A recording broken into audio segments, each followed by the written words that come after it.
Welcome to the Saturday edition of the Fun Astrology Podcast. We're talking medical astrology with Stephanie Vickers today. Glad you're back. Thanks for joining us. These have rapidly become very popular.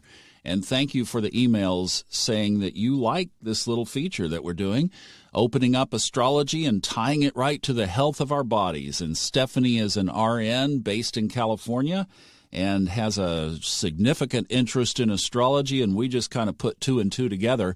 And we're going to talk today about the sign that the sun is leaving tomorrow, Leo.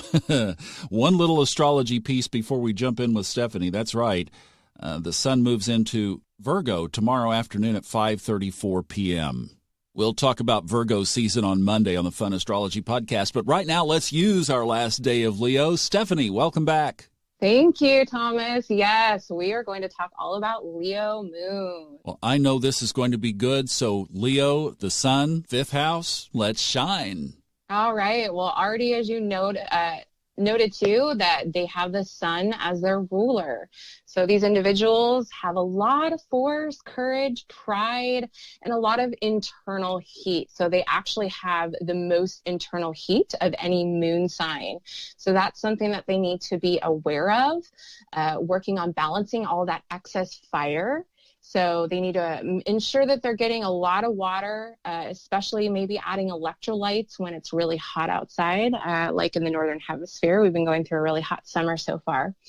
Eating cooling foods, so things like cucumbers, sprouts, mint, and melons, and then trying to limit alcohol consumption because that can really dehydrate Leos even further. And they're really prone to inflammation. So that's something they really need to keep an eye on. Also, omega-3 fatty acid containing foods or supplements could be really beneficial, and that supports heart health, which the areas for Leo for health focus are mainly the heart, their spinal sheath, and then the thoracic region of the back. So doing things to support heart health are really crucial for them, daily aerobic exercise. And then if they can do that in the sunshine, that's like the trifecta for them, getting out in that sun, that's really going to bolster their energy and that vitality and then strengthen their body as well. Other things too for some good back health, maybe seeing a chiropractor or getting an assessment, to ensure that, good posture and spinal alignment is occurring. And then using a biofeedback device or a tracker, there's all these heart rate variability devices out there right now. Like I have a heart math one that I love. And it can really show you, how connected are you? Are you just shallow breathing and your heart's kind of really having to work hard? Or are you able to get into more of that deep, slow, and steady, strong coherence? So that's kind of interesting, I think. And then, something that's fun and playful for them. Any creative activities like art, music, acting, especially adding music to their workouts will really uplift them. As for the flower essences that can be helpful for Leo moon natives, sunflower, just reinforcing that solar energy. Indian paintbrush, which just as the name implies, it helps remove any creative blockages and it just bolsters their natural creativity. And then borage, which boosts their courage and their open-heartedness.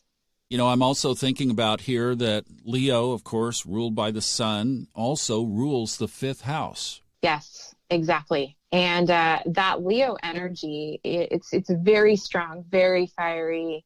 And if you have more than one planet in the fifth house, regardless of whether your fifth house is actually Leo or not, it's something to keep in mind that you may have some of these things that I've already mentioned and to keep an eye on and support. I loved what you were talking about, the foods, the different foods to cool you down. That was really cool. I hadn't thought about that because do we know anybody around here who has some planets in the fifth house, perchance? Some fiery planets? How about the sun and Mars in the fifth house? And throw in Scorpio. I should be drinking from a fire hose, as they say. Or that should an be ice my house nourishment. to help cool things down. That's right. Yes. You have a lot of good fifth house energy going on there. Put some calories in there and I'm just turning on, right? IV that sucker. Goodness sakes. No, that's a great point. And I didn't even think about the correlation between foods cooling down some of that fire energy, but I totally get how that could. And it's like, okay, when it's 20 degrees outside in the middle of winter, I need to be eating a summer salad for not any reasons. Yeah, it's really interesting how that works. And it kind of, I think, it stems from Ayurveda, where you want to balance, if you have like excess fire, you want to balance it out with more water, or if you have too much air, you want to balance it out with more earth. And so, foods that are more cooling, more of like, that have a lot of natural hydration and water content in them can help bring that fire down and just kind of balance it out nicely. Now, Stephanie and I talked about this before we recorded today, but I have found in this past week, just since we were here last talking about cancer, I have found this incredible device that has made a huge difference in my own life. And I'll do a subconscious mind mastery podcast on this, but just to give you a little teaser, it is something that has literally put such a relaxation over my whole body that the vocal cord issues, we're talking about health here, I've always had this vocal cord issue, and it has limited the amount of time in a day that I could talk. So all of these podcasts are done, the reason they're done early in the morning, because that's when I can talk. And then after I've used my voice for a certain amount of time, it's always gone away. The vocal cords actually separate, and too much air goes through. I had an ear, nose, and throat doctor one time tell me that it was stress. It was too much fire. It was too much of that sun and Mars in the fifth. And he said, you've got to relax. Acupuncture, every relaxation thing you can think of, didn't even touch it until this device. So I'm going to be doing a subconscious mind mastery podcast on it. But boy, you know what, Stephanie, we could even take this, and maybe we'll have to do this when we get through with the Moon series, and I've learned more about this device. Maybe you and I could even compare some notes, and we could talk about the structure of affecting our brain waves to the point where it literally brings a calmness to our whole body. Absolutely. There's some amazing new science coming out on these devices. And then what you're referring to is the device that stimulates your vagus nerve as well as your brain waves. And that vagus nerve, there's so many studies coming out that a lot of people don't really have a strong vagus nerve. And it's not like Vegas, the city. It's VAGUS. And it actually innervates so many different parts of our body. It's a very large nerve in our body. So not only, like you were talking about, the vocal cords, it's responsible for swallowing. It also stimulates the parasympathetic. And that's part of the nervous system that helps. It's the rest and digest. So it's the opposite of the fight or flight. And it helps even, bring more blood flow to the heart, and then stimulate a reduction in the heart rate. So things slow down, so you get that sense of calm that you were talking about.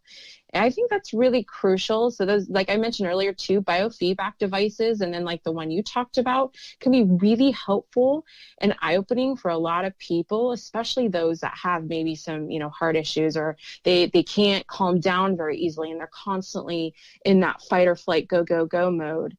I would love to do that with you. That would be amazing. All right. We'll have to put that on the docket. And if you're interested in learning more about this device, I'm working with the manufacturer, the guy who makes it, to make sure that he has ample supply. And just keep checking the Subconscious Mind Mastery podcast, and I'll put it on there. And also I'll let everybody know when it comes out here on Fun Astrology as well. Stephanie, thank you so much. This has been awesome. Thank you for having me, Thomas. I'm happy to shed some light on our beautiful, strong, sunny Leos. Good. I feel so bright. I need some sunglasses. And watch that heat. Great job, Stephanie. Thanks, everybody. We'll see you back here on Monday. Have a good weekend.